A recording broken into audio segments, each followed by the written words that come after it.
আমি এটা ক্রমাগত বলে আসতেছি, সুপ্পু থেকে শুরু করে হাসিনা নিয়োগ দেওয়া ব্যক্তিদের বাইর করে না দেওয়ার ফল আমরা পাচ্ছি এবং পাইতে থাকবো। তো যে অভিযোগে মামলাগুলো দেওয়া হয়েছে তার বেশিরভাগ ক্ষেত্রে তো হাস্যকর, যেভাবে গ্রেপ্তার হচ্ছে অতি নাটকীয়, আর যেভাবে আদালতে তোলা হচ্ছে তার দায়িত্ব জ্ঞানহীন। আপনি যদি কোনো একজনকে অভিযুক্ত করে আদালতেই তোলেন, তারে মাইরা বিসি ফাটায় তো দিতে পারেন না, তাই না? আপনি শুরু করলেন ডিম মারা দিয়া, এটা মানা যায়, কিন্তু এখন আপনি এমন মাইর দিলেন যে বিসি ফাইটে যাবে। মাহমুদুর রহমানের উপরে কুষ্টিয়া আদালত প্রাঙ্গণে হামলা আর কালামানিকের বিসি ফাটায় দেওয়া কোন ভাবে আলাদা? আসিফ নজরুল কইছে দুটো নাকি আলাদা। আলাদা না, দুটো একই জিনিস। অগ্রজ সাংবাদিক মাহমুদুর রহমান সাহেব, উনাকে আদালতে কি নির্মম ভাবে রক্তাক্ত করা হয়েছিল, তখন আপনারা সবাই কি প্রশ্নটা করেছিলেন? আপনাদের টিভিতে কি এই নিউজটা দেখাতে পেরেছিলেন? বিএনপির আইনজীবীরা এই কাজ করতেছেন কলে, এটা সবাই কইতেছে। নিজের বিবেককে প্রশ্ন করেন কাজটা ঠিক করতেছেন কিনা। মানিকের বিসি ফাটাইলে পাবলিকে খুশি হবে। আমার তো মনে হচ্ছে যে পাবলিক খুশি করার মিশনে নামিছেন উপদেষ্টারা। একজন গ্রেপ্তারকৃত অভিযুক্তকে যদি নিরাপত্তা দিতে না পারেন, তাহলে ক্যান্টনমেন্টের মধ্যে আদালত বসান। ক্যান্টনমেন্ট ছাড়া তো এখন আপনাদের কোনো গতি নাই। কিছু হইলে ক্যান্টনমেন্ট, কিছু হইলে আর্মি, তো যান ক্যান্টনমেন্টের মধ্যে যে আদালত বসান, ওইখানে নিরাপত্তা দিতে পারবেন। তো মানিকের উপরে হামলার জবাব কিন্তু প্রফেসর ইউনূসকেই দিতে হবে, আজ হোক কাল হোক, এক সময় দিতে হবে। বিএনপির আইনজীবীদের কেউ এই প্রশ্ন করবে না। প্রফেসর ইউনূসকে এমন একটা বিব্রতকর প্রশ্নের মুখে ঠেলে দেওয়া কার স্বার্থে, কার উপকার করবে? মনে রাখেন, উনি যে আছেন এই জন্য ওয়েস্টকে আমাদের ব্যাপারে হোস্টাইল করতে পারতেছে না ইন্ডিয়া। উনারা আজাইরা বিব্রতকর পরিস্থিতিতে ফেলেন না, উনারে বিব্রতকর পরিস্থিতিতে ফেলবে ইন্ডিয়ান লেসপেন্সারেরা। আপনি যদি ইন্ডিয়ান লেসপেন্সারদের জন্য দেওয়া প্রভুপাত উপাধি পাইতে চান, সেটা অবশ্য আলাদা কথা। প্রফেসর ইউনূসের ডিপেন্ড করলাম, এবার ওনার এটা ধরি না, কি কন আর ধরি। স্যার, আপনি যে জাউরার লগে দেখা করছেন, এই যে ইন্ডিয়ান হাই কমিশনার, আমি খুব মাইন্ড করেছি। আপনার কেউ নিশ্চয়ই বলে যে পিনাকি হুদাই মুখ খারাপ করে। দেখেছেন কি টাইটেল করেছে, দেখেছেন পত্রিকার নিউজে দেখেছেন?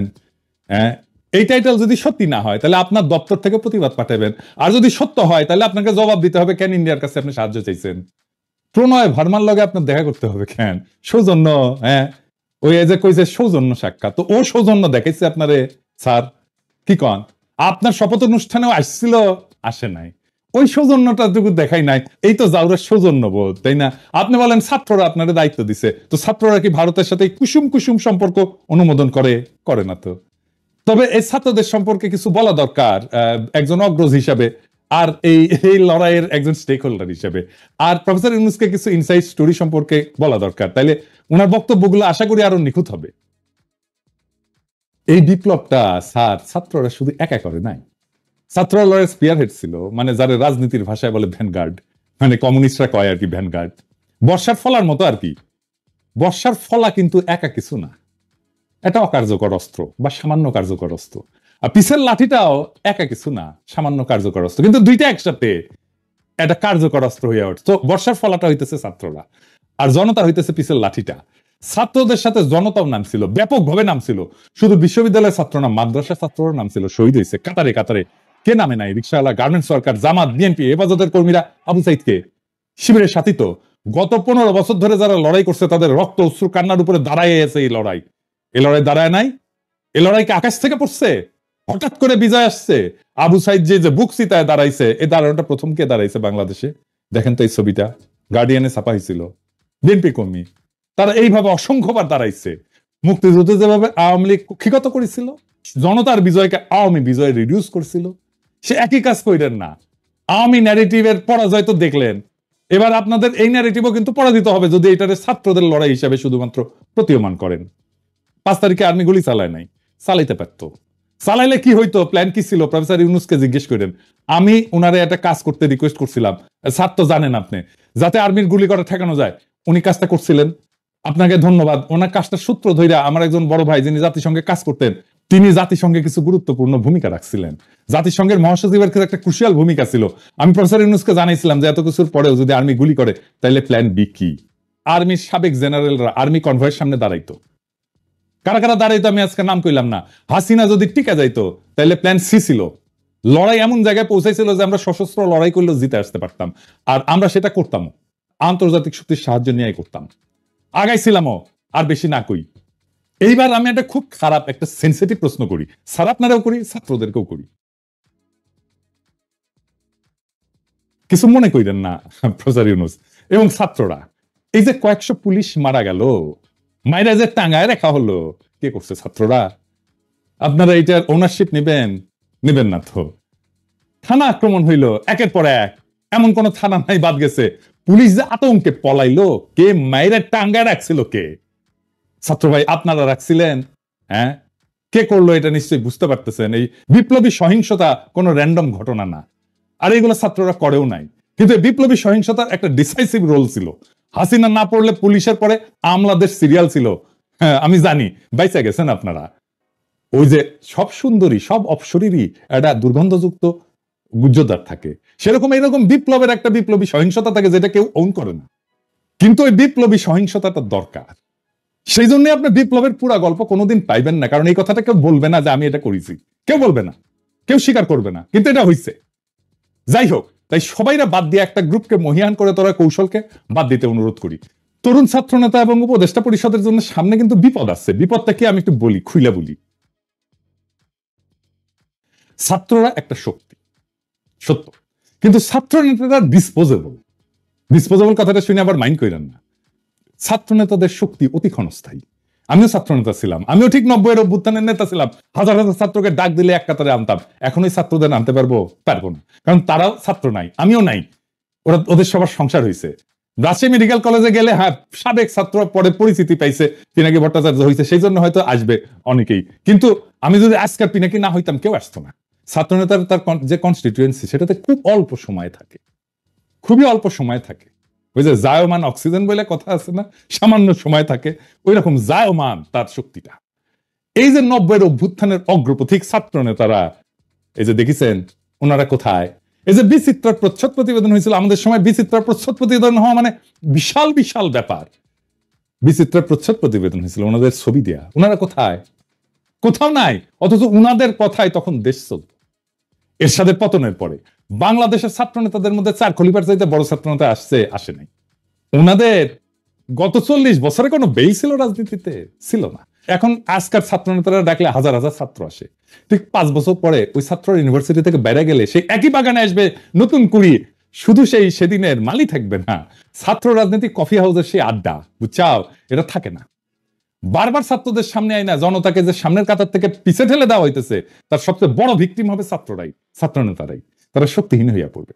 রাজপথে ছাত্র জনতার বিপ্লবী ঐক্য হাসিনাকে পরাস্ত করছে। শুধু ছাত্ররা করে নাই।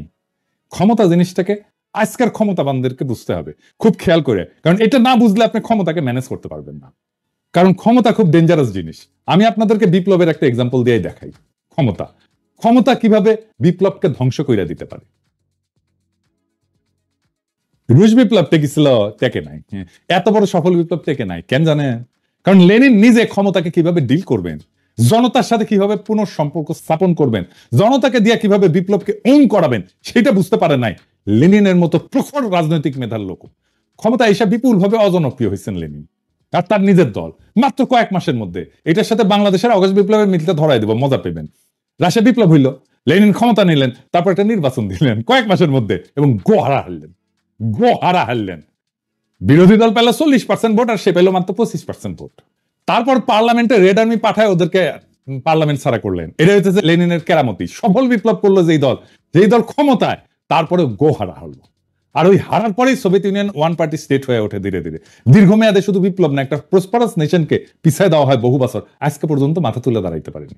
আর একটা এক্সাম্পল দিই, শপথ নেওয়ার আগে মোস্ট প্রমিনেন্ট আর পপুলার ছাত্র নেতা কারা ছিল?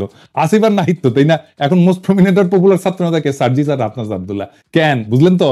কারণ ওটা ক্ষমতার বাইরে। ক্ষমতা জনগণের সাথে নেতার দূরত্ব তৈরি করে সবসময়। ক্ষমতাবানকে জনগণ পছন্দ করে না, ক্ষমতা জনগণকে দূরে সরায় দেয়। লেনিনের মতো প্রখর রাজনৈতিক মেধা এই ক্ষমতাকে ম্যানেজ করতে পারে না।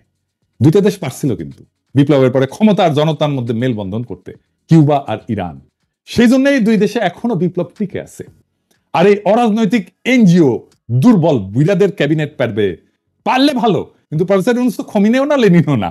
এখনই প্রফেসর ইউনূসের সরকারকে অনেকে এনজিওগ্রাম সরকার বলে। ওই যে হার্টের এনজিওগ্রাম না, ওই এনজিও মানে নন গভর্নমেন্ট অর্গানাইজেশন, আর গ্রামীণের গ্রাম মিলে এনজিওগ্রাম সরকার। হ্যাঁ বুঝছেন স্যার, আপনার সরকারকে এনজিওগ্রাম সরকার বলে। বুড়াদের লাগে এনজিওগ্রাম। এটা নতুন তরুণ বাংলাদেশ করতে পারবে না।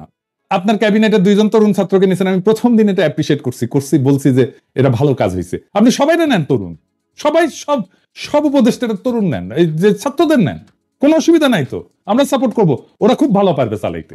এর আগে ব্রিগেডিয়ার স্বাগত কইছিলেন না আওয়ামী লীগকে দল গুছাইতে, আজকে আসিফ নজরুল পিছে মুজিবের ছবি নিয়ে কইলেন আওয়ামী লীগ ঐতিহ্যবাহী দল, তার সংগঠন করার অধিকার আছে। ব্যক্তিগতভাবে আমি মনে করি কোন রাজনৈতিক দলকে নিষিদ্ধ করার পক্ষে আমি না।